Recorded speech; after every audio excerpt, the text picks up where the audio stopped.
ॐ श्रीदुर्गायै नमः।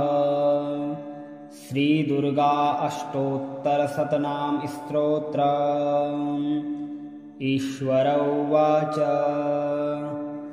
शतनाम प्रवक्ष्यामि शृणुष्व कमलानने। यस्य प्रसादमात्रेण दुर्गा प्रीता भवेसति। ॐ सती साध्वी भव प्रीता भवानी भवमोचिनी। आर्या दुर्गा जया चाद्या त्रिनेत्रा शूलधारिणी। पिनाकधारिणी चित्रा चण्डघण्टा महातपाः। मनोबुद्धि अहंकारा चित्तरूपा चिताचितिः। सर्वमन्त्रमयी सत्ता सत्यानन्दस्वरूपिणी। अनन्ता भाविनी भाव्या भव्या भव्या सदा गतिः। शाम्भवी देवमाता च चिन्ता रत्नप्रिया सदा। सर्वविद्या दक्षकन्या दक्षयज्ञविनाशिनी। अपर्णानेकवर्णा च पाटला पाटलावती। पाटाम्बरपरिधाना कमलमञ्जीरञ्जिनी। अमेयविक्रमा क्रूरा सुन्दरी सुरसुन्दरी।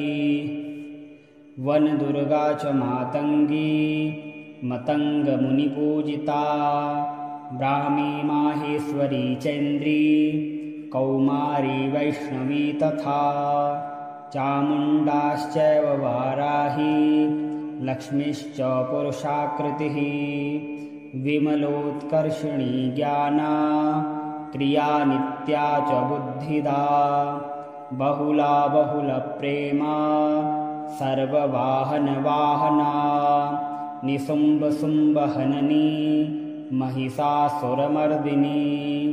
मधुकैटभहन्त्री च चण्डमुण्डविनाशिनी। सर्वासुरविनाशा च सर्वदानवघातिनी। सर्वशास्त्रमयी सत्या सर्वास्त्रधारिणी तथा। अनेकशस्त्रहस्ता च अनेकास्त्रस्य धारिणी। कुमारी चैककन्या च कैशोरी युवती यतिः। अप्रौढा चैव प्रौढा च वृद्धमाता बलप्रदा। महोदरी मुक्तकेशी घोररूपा महाबला। अग्निज्वाला रौद्रमुखी कालरात्रिस्तपस्विनी। नारायणी भद्रकाली विष्णुमाया जलोदरी। शिवदूती कराली च अनन्ता परमेश्वरी। कात्यायनी च सावित्री प्रत्यक्षा ब्रह्मवादिनी। य इदं प्रपठे नित्यं दुर्गा नाम शताष्टकं। नासाध्यं विद्यते देवी त्रिषु लोकेषु पार्वती। धनं धान्यं सुतं जायां हयं हस्तिनमेव च। चतुर्वर्गं तथा चान्ते लभेन मुक्तिं च शाश्वतीम्। शतनाम प्रवक्ष्यामि शृणुष्व कमलानने। यस्य प्रसादमात्रेण दुर्गा प्रीता भवेसति। ॐ सती साध्वी भव प्रीता भवानी भवमोचिनी। आर्या दुर्गा जया चाद्या त्रिनेत्रा शूलधारिणी। पिनाकधारिणी चित्रा चण्डघण्टा महातपाः। मनोबुद्धि अहंकारा चित्तरूपा चिताचितिः। सर्वमन्त्रमयी सत्ता सत्यानन्दस्वरूपिणी। अनन्ता भाविनी भाव्या भव्या भव्या सदा गतिः। शाम्भवी देवमाता च चिन्तारत्नप्रिया सदा सर्वविद्या दक्षकन्या दक्षयज्ञविनाशिनी अपर्णानेकवर्णा च पाटला पाटलावती पाटाम्बरपरिधाना कमलमञ्जीयरञ्जिनी अमेयविक्रमा क्रूरा सुन्दरी सुरसुन्दरी वनदुर्गा च मातङ्गी मतङ्गमुनिपूजिता ब्राह्मी माहेश्वरी चैन्द्री कौमारी वैष्णवी तथा चामुण्डाश्चैव वाराही लक्ष्मीश्च पुरुषाकृतिः विमलोत्कर्षिणी ज्ञाना क्रिया नित्या च बुद्धिदा बहुला बहुलप्रेमा सर्ववाहनवाहना निशुम्भशुम्भहननी महिषासुरमर्दिनी मधुकैटभहन्त्री च चण्डमुण्डविनाशिनी सर्वासुरविनाशा च सर्वदानवघातिनी सर्वशास्त्रमयी सत्या सर्वास्त्रधारिणी तथा अनेकशस्त्रहस्ता च अनेकास्त्रस्य धारिणी कुमारी चैककन्या च कैशोरी युवती यतिः अप्रौढा चैव प्रौढा च वृद्धमाता बलप्रदा महोदरी मुक्तकेशी घोररूपा महाबला अग्निज्वाला रौद्रमुखी कालरात्रिस्तपस्विनी नारायणी भद्रकाली विष्णुमाया जलोदरी शिवदूती कराली च अनन्ता परमेश्वरी कात्यायनी च सावित्री प्रत्यक्षा ब्रह्मवादिनी य इदं प्रपठे नित्यं दुर्गा नाम शताष्टकं नासाध्यं विद्यते देवी त्रिषु लोकेषु पार्वती धनं धान्यं सुतं जायां हयं हस्तिनमेव च चतुर्वर्गं तथा चान्ते लभेन मुक्तिं च शाश्वतीम्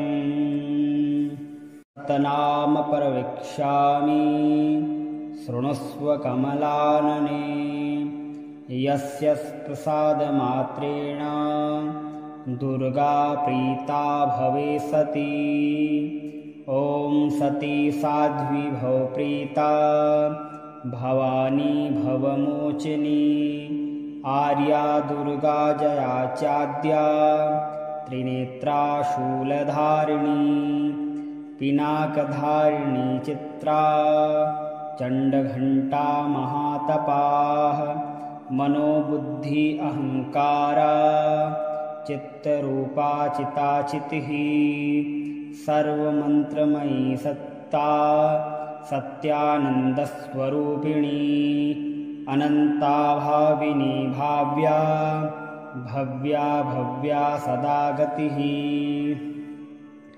शाम्भवी देवमाता च चिन्तारत्नप्रिया सदा सर्वविद्या दक्षकन्या दक्षयज्ञविनाशिनी अपर्णानेकवर्णा च पाटला पाटलावती पाटाम्बरपरिधाना कमलमञ्जीयरञ्जिनी अमेयविक्रमा क्रूरा सुन्दरी सुरसुन्दरी वनदुर्गा च मातङ्गी मतङ्गमुनिपूजिता ब्राह्मी माहेश्वरी चैन्द्री कौमारी वैष्णवी तथा चामुण्डाश्चैव वाराही लक्ष्मीश्च पुरुषाकृतिः विमलोत्कर्षिणी ज्ञाना क्रिया नित्या च बुद्धिदा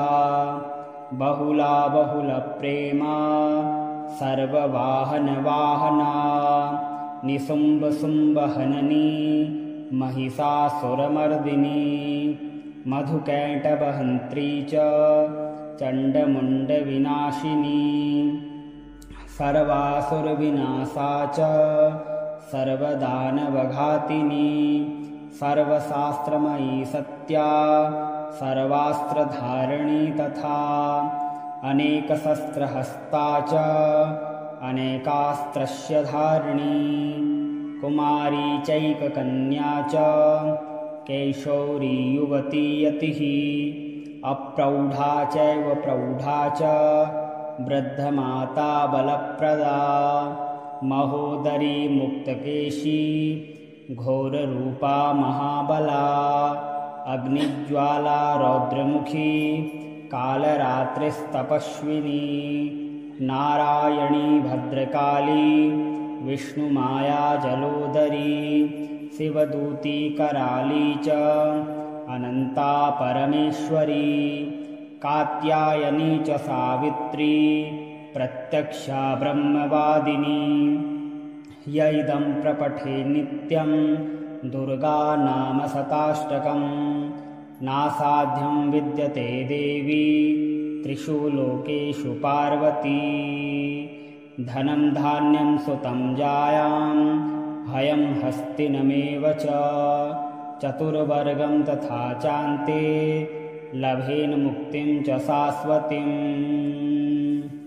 तनाम प्रवक्ष्यामि शृणुस्व कमलानने यस्य प्रसादमात्रेण दुर्गा प्रीता भवे सती ॐ सती साध्वी भव प्रीता भवानी भवमोचिनी आर्या दुर्गा जया चाद्या त्रिनेत्रा शूलधारिणी पिनाकधारिणी चित्रा चण्डघण्टा महातपाः मनोबुद्धि अहङ्कारा चित्तरूपा चिताचितिः सर्वमन्त्रमयी सत्ता सत्यानन्दस्वरूपिणी अनन्ता भाविनी भाव्या भव्या भव्या सदा गतिः शाम्भवी देवमाता च चिन्तारत्नप्रिया सदा सर्वविद्या दक्षकन्या दक्षयज्ञविनाशिनी अपर्णानेकवर्णा च पाटला पाटलावती पाटाम्बरपरिधाना कमलमञ्जीयरञ्जिनी अमेयविक्रमा क्रूरा सुन्दरी सुरसुन्दरी वनदुर्गा च मातङ्गी मतङ्गमुनिपूजिता ब्राह्मी माहेश्वरी चैन्द्री कौमारी वैष्णवी तथा चामुण्डाश्चैव वाराही लक्ष्मीश्च पुरुषाकृतिः विमलोत्कर्षिणी ज्ञाना क्रिया नित्या च बुद्धिदा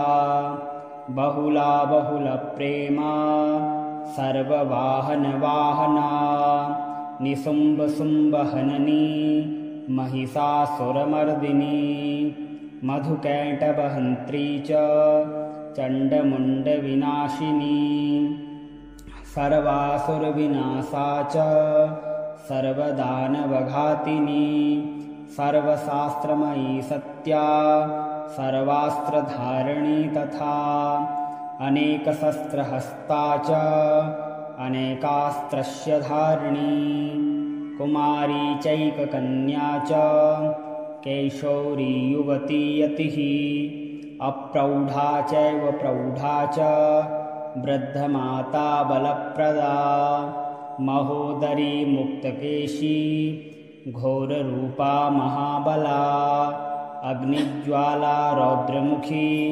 कालरात्रिस्तपस्विनी नारायणी भद्रकाली विष्णुमाया जलोदरी शिवदूती कराली च अनन्ता परमेश्वरी कात्यायनी च सावित्री प्रत्यक्षा ब्रह्मवादिनी य इदं प्रपठे नित्यं दुर्गा नाम शताष्टकम् नासाध्यं विद्यते देवी त्रिषु लोकेषु पार्वती।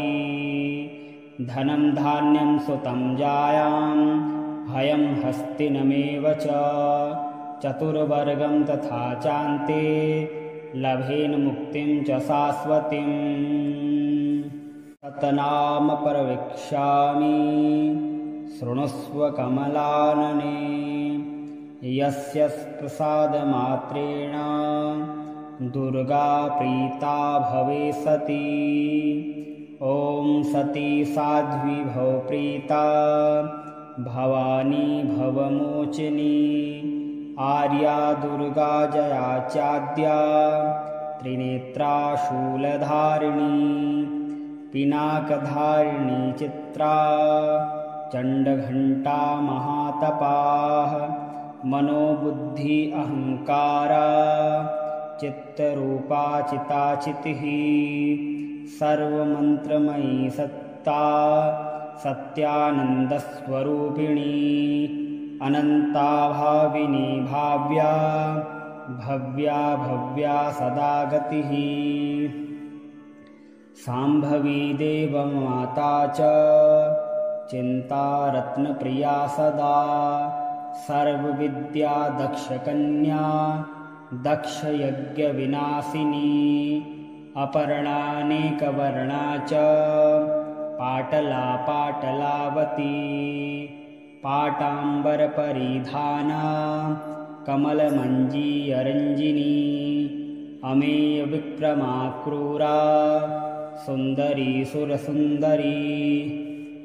वनदुर्गा च मातङ्गी मतङ्गमुनिपूजिता। ब्राह्मी माहेश्वरी चैन्द्री कौमारी वैष्णवी तथा। चामुण्डाश्चैव वाराही लक्ष्मीश्च पुरुषाकृतिः। विमलोत्कर्षिणी ज्ञाना क्रिया नित्या च बुद्धिदा। बहुला बहुलप्रेमा सर्ववाहनवाहना। निशुम्भशुम्भहननी महिषासुरमर्दिनी। मधुकैटभहन्त्री च चण्डमुण्डविनाशिनी। सर्वासुरविनाशा च सर्वदानवघातिनी। सर्वशास्त्रमयी सत्या सर्वास्त्रधारिणी तथा। अनेकशस्त्रहस्ता च अनेकास्त्रस्य धारिणी। कुमारी चैककन्या च कैशोरी युवती यतिः। अप्रौढा चैव प्रौढा च वृद्धमाता बलप्रदा।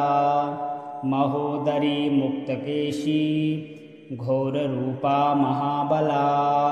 अग्निज्वाला रौद्रमुखी कालरात्रिस्तपस्विनी। नारायणी भद्रकाली विष्णुमाया जलोदरी। शिवदूती कराली च अनन्ता परमेश्वरी। कात्यायनी च सावित्री प्रत्यक्षा ब्रह्मवादिनी। य इदं प्रपठे नित्यं दुर्गा नाम शताष्टकं। नासाध्यं विद्यते देवी त्रिषु लोकेषु पार्वती। धनं धान्यं सुतं जायां हयं हस्तिनमेव च चतुर्वर्गं तथा चान्ते लभेन मुक्तिं च शाश्वतीम्। तत्नाम प्रवक्ष्यामि शृणुष्व कमलानने। यस्य प्रसादमात्रेण दुर्गा प्रीता भवे सती।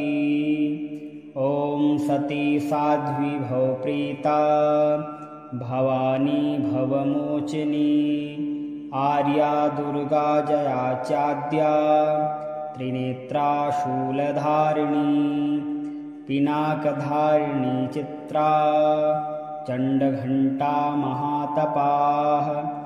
मनोबुद्धि अहङ्कारा चित्तरूपा चिताचितिः। सर्वमन्त्रमयी सत्ता सत्यानन्दस्वरूपिणी। अनन्ता भाविनी भाव्या भव्या भव्या सदा गतिः शाम्भवी देवमाता च चिन्तारत्नप्रिया सदा सर्वविद्या दक्षकन्या दक्षयज्ञविनाशिनी अपर्णानेकवर्णा च पाटला पाटलावती पाटाम्बरपरिधाना कमलमञ्जीरञ्जिनी अमेयविक्रमा क्रूरा सुन्दरी सुरसुन्दरी वनदुर्गा च मातङ्गी मतङ्गमुनिपूजिता ब्राह्मी माहेश्वरी चैन्द्री कौमारी वैष्णवी तथा चामुण्डाश्चैव वाराही लक्ष्मीश्च पुरुषाकृतिः विमलोत्कर्षिणी ज्ञाना क्रिया नित्या च बुद्धिदा